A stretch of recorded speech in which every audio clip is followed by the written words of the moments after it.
Hi friends, நாம் இன்னைக்கு பார்க்க போகிறது அடோபி ஃபோட்டோஷாப் 2025 எப்படி ரெட்டிகுலர் மேஜிக் ரெக்டாங்குலர் மார்க்யூ டூலை யூஸ் பண்ணுறங்கிறத பார்க்கலாம். ரெக்டாங்குலர் மார்க்யூ டூலுக்குரிய ஷார்ட்கட்டுங்கிறது வந்து எம். நம்ம எம் மட்டும் ப்ரெஸ் பண்ணிங்கன்னா காணும், அதில் வந்து ரெக்டாங்குலர் டூல் வந்து செலெக்ஷன் ஆயிரும். இது எப்படி யூஸ் பண்ணாங்கிறத வாங்க பார்க்கலாம். இதில் நம்ம ஒரு இமேஜ் ஓப்பன் பண்ணி வச்சுருக்கோம். இது வந்து A4 சைஸில் ஓப்பன் பண்ணி வச்சுருக்கோம். இதில் நம்ம இந்த ரோலரில் இன்ச்சஸ் செட் பண்ணிக்கிறோம்.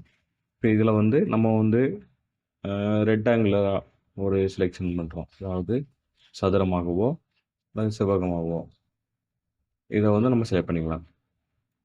சதுரமாக வேணும்னா சதுரமாக வேணும் செலக்ட் பண்ணிக்கிறோம். செவ்வகமாக வேணும்னா செவ்வகமாக இன்னும் செலக்ட் பண்ணிக்கிறோம். இது ரெண்டு இதை செலக்ட் பண்ணுறதுக்கு இந்த மாதிரி இந்த இதில் வர மாதிரி 2 வாட்டி செலக்ட் பண்ணுறதுக்கு வந்து ஷிஃப்ட் நார்மலாக ப்ரெஸ் நார்மலாக செலக்ட் பண்ணிங்கன்னா செலக்ட் ஆயிரும். அதே மாதிரி அடிஷ்னலாக ஏரியா செலக்ட் ஆகணும் அப்படின்னு நினச்சிங்கன்னா அதிலே ஷிஃப்ட்டை பிடிச்சிட்டு ப்ரெஸ் பண்ணிங்கன்னா அடிஷ்னலாக அந்த ஏரியாவுக்குள்ள வந்து ஆட் ஆகிரும். நீங்கள் ஷிஃப்ட்டை பிடிக்கும்போது பார்த்தீங்கன்னா இந்த இதில் வந்து சில டூல் மாறுறதை பார்க்கலாம். இது வந்து சிங்கிள் ட்ராக்கு, இது அது கூட ஆட் பண்ணுறது, இது அதுலேருந்து ரிமூவ் பண்ணிடுறது, இல்லை ரெண்டுல ஏரியாவை கம்மி பண்ணுறது. நீங்கள் இதில் பார்த்தீங்கன்னா டூல்ஸ் யூஸ் பண்ணி பார்த்தீங்கன்னா ரொம்ப ஈஸியாக இருக்கும். இப்போ இதில் இந்த பேக்ரவுண்ட் கலரை ஃபில் பண்ணோம்னா கண்ட்ரோல் பேக் பேஸ்ட் பார்த்தீங்கன்னா காணும், அந்த ஏரியாவில் உள்ள பேக்ரவுண்ட் கலர் இல்லை பேஸ்ட் ஆகிடும். இல்லை வெறுமனே பேக் பேஸ்ட் கொடுத்தீங்கன்னா இது கண்டென்ட் நம்பர் வரும். இதில் ஃபில் கொடுத்துட்டு பேக்ரவுண்ட் கலர் தான் ஃபோர்க்ரவுண்ட் கலர் ஓகேன்னு கொடுத்தீங்கன்னா ஃபோர்க்ரவுண்ட் கலர் கலர் பேஸ்ட் ஆகிடும். இல்லை பேக்ரவுண்ட் கலர் வேணும் அப்படின்னா ஓகே கொடுத்துட்டு கண்ட்ரோல் பேக் பேஸ்ட் கொடுத்தீங்கன்னா போதும். அது வந்து பேக்ரவுண்டில் உள்ள கலர் இந்த இமேஜில் ஃபில் ஆகிடும். இப்போ இதை வந்து நம்ம ரெண்டு வாட்டி ரெக்டாங்குலர் டூல் யூஸ் பண்ணியிருக்கோம். அதனால் இந்த ஷேப்பில் இருக்குது. இதை அதுக்கு முன்னாடி கொண்டு வரதுக்கு கண்ட்ரோல் இசட் கொடுத்தீங்கன்னா கண்ட்ரோல் பேக்வர்ட் ஆயிரும். இதில் எப்படி செலக்ட் பண்ணுறதுங்கிறத பார்க்கலாம். சதுரமாக நீங்கள் செலக்ட் பண்ணிட்டீங்க. செலக்ட் பண்ணதுக்கப்புறம் கண்ட்ரோல் பேக்வேர்ட்ஸ், இப்போ அந்த கலர் அதில் வந்துடுச்சு.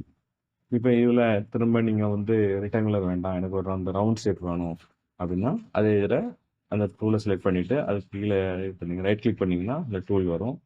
இதில்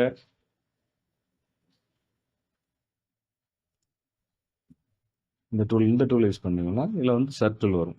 ஷிஃப்ட்டை பிடிச்சி இது பண்ணிங்கன்னா சர்க்கிள் ஷேப் வரும். சர்க்கிள் ஷேப் வந்தாலும் நீங்கள் கண்ட்ரோல் பேக்வேர்ட்ஸ் கொடுத்தீங்கன்னா அந்த பேக்ரவுண்ட் கலர் இதில் ஆட் ஆகிடும். சர்க்கிள் ஷேப் வேண்டாம், ட்ரையாங்கிள் தான் வேணும் அப்படிங்கன்னா அதில் உள்ள மேலே உள்ள டூலை யூஸ் பண்ணிங்கன்னா போதும்.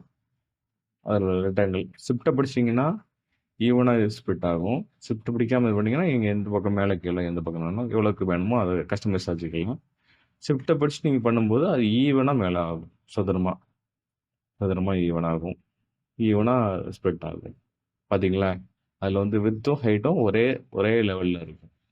ஷிஃப்ட்டை விட்டுட்டீங்கன்னா அப்படின்னா நீங்கள் இந்த வித்தும் ஹைட்டும் நீங்கள் கஸ்டமைஸ் பண்ணிக்கலாம். அந்த மாதிரி வரும். ஓகே ஃப்ரெண்ட்ஸ், தேங்க்யூ ஃபார் வாட்சிங். This video is sponsored by Genreview.online.